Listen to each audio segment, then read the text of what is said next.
பொரும்பாங்க. எங்க கொஞ்சம் பேர் வந்து அதனால லஞ்ச் டைம் ஆயிடுச்சுங்க நல்லா சாப்பிட போயிட்டாங்க.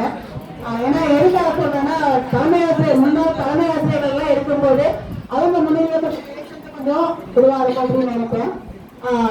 முத்தமிழை பத்தி நிறைய அதை மதிய கோவிந்தம் பார்த்தா அப்படி சூப்பரா குப்பாவிலாம் நல்ல கவிதை அப்படின்னு கொண்டு போனாங்க.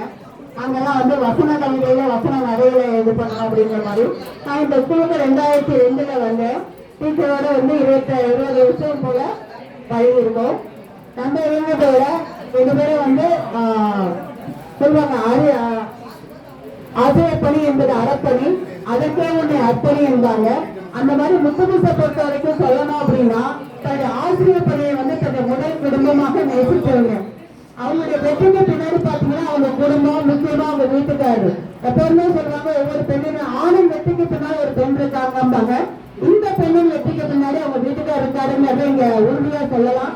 ஏன்னா வந்து ஒரு பெண் நல்ல முறையில ஏன்னா கோயம்பேடுல இருந்து வரணும் அப்படின்னா அவங்க 7 வீட்டுல எல்லாத்தையும் முடிச்சுதான் கிளம்பி வரணும் இல்லையா? சோ அவ்வளவு டிஸ்டன்ஸ்ல இருந்து வந்து போயிட்டு திருப்பி ஈவினிங் போய் தன்னுடைய குடும்பத்தை பார்க்கணும்னா குடும்பத்தோட ஒத்துழைப்பு இல்லாம அதுல முடியாது. இவரை வந்து ஆசைக்கு ஒண்ணு பிள்ளைகளை ரொம்ப நல்லா படிக்க வச்சிருக்காங்க. ஒரு பையன் டாக்டர் பொண்ணு நல்லா படிச்சுட்டு தான் மருமக பேர பசங்களோட இப்பயே அவங்க நல்லா சந்தோஷமா தான் இருக்கிறாங்க. பள்ளிக்கூடத்தை பத்தி நீங்க சொல்லணும் அப்படின்னு நினைச்சோம்னா 2 பேருக்கு அவங்க டைம் டேபிள் சொல்லி மீடியே சொன்னாங்க. அவங்க டைம் டேபிள் போறப்ப முதலே சொல்லிடுவோம் என்னன்னா மிஸ் அவங்க கிளாஸ்க்கு அவங்களே சொல்லுவாங்க என் கிளாஸ்க்கு கலையரசு மிஸ் வேண்டாம். ஏன்னா 2 பேரும் போட்டி போடுவோம். எதுக்கு? ஆரோக்கியமான போட்டி.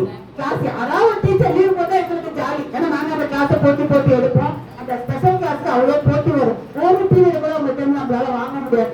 காசு கேட்டா கூட கொடுத்துருவாங்கன்னு நினைக்கிறேன். கிளாஸை கொடுக்க மாட்டாங்க. அந்த அளவுக்கு ஒரு ஆரோக்கியமான போட்டி 2 பேருக்கு நடுவில் நிறைய இருந்தது. பள்ளிக்கூடத்துக்காக அதே மாதிரி மாணவர்கள் இருக்கா யாருக்கும் கேட்கறதுக்கு தயங்க மாட்டாங்க. ஒரு போட்டி அதாவது ஒரு ஆனுவல் டே வருது, இல்ல இண்டிபெண்டன்ஸ் டே வருது, பிள்ளைங்களுக்கு செய்யறதுக்கு பள்ளிக்கூடத்துல பைசா இல்லைன்னா அவங்களுக்கு தெரிஞ்சவங்க கேட்பாங்க. நானுமே கூட எப்படின்னா நமக்காக கேட்கறது தான் கஷ்டம். பள்ளிக்கூடத்துக்கான ஏழை மாணவர்கள் எந்த இடத்துல சொல்றேன் ஏழை மாணவர்கள் கொஞ்சம் செய்யுங்கன்னா அவங்களுக்கு செஞ்சுருவாங்க. அந்த மாதிரி கேட்கறதுக்கு தயங்க மாட்டாங்க. பிள்ளைங்களுக்கு போட்டி போட்டா வாங்கி கொடுப்போம். ஒவ்வொரு டீச்சர் அவங்க ஆரம்பிச்சாங்கன்னா ஒரு நாளைக்கு பஜ்ஜிலேருந்து போட்டு கொடுக்குறோம். பஜ்ஜி, பிஸ்கட், சுண்டல்.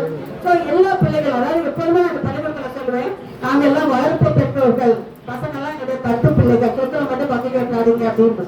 ஸோ அந்த அளவுக்கு ஒரு இன்வால்வ்மெண்டோட வேலை பார்த்தோம். நாங்க 35 வருஷம் ஒரே இங்க வந்து 35 வருஷமாக ஒரே பள்ளியில 26 இயர்ஸ் இதே பள்ளியில ஆளுநர்ல பாத்தீங்கன்னா இப்ப மழைகளை சுற்றி பாத்தீங்கன்னா டீச்சரை தெரியாதவங்க இருக்க முடியாது. காலையில ஒரு பையன் வாசல 10 நிமிஷம் எப்படி இருக்கீங்கன்னு கேட்கறாங்க. ஏன்னா நிறைய பேர் நம்மலாம் அப்படியே தான் இருக்கும். பிள்ளைங்க வாழ்ந்து பெரியவங்களா இல்லைன்னா அவங்க நமக்கு தெரியாது.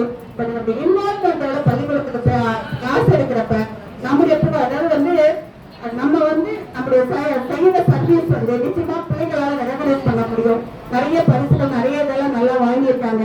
மிஸ் வந்து என்ன ஆகுனா இனிமேல் ரிட்டையர்மெண்ட் லைஃப்ல ரொம்ப சந்தோஷமா தங்க உடம்ப பார்த்துட்டு பேர பிள்ளைங்களோட ரொம்ப மகிழ்ச்சியாக வாழணும். அவங்களுக்கு என்ன பிடிச்சிருக்கோம் லைஃப் வந்து நமக்காக வாழணும். அதான் நான் சொல்றேன். இப்ப நான் அப்படிதான் வாழ்ந்துட்டு இருக்கேன். ஒரு பக்கம் ஆன்மீகம், ஒரு பக்கம் சோசியல் சர்வீஸ் அப்படின்னு.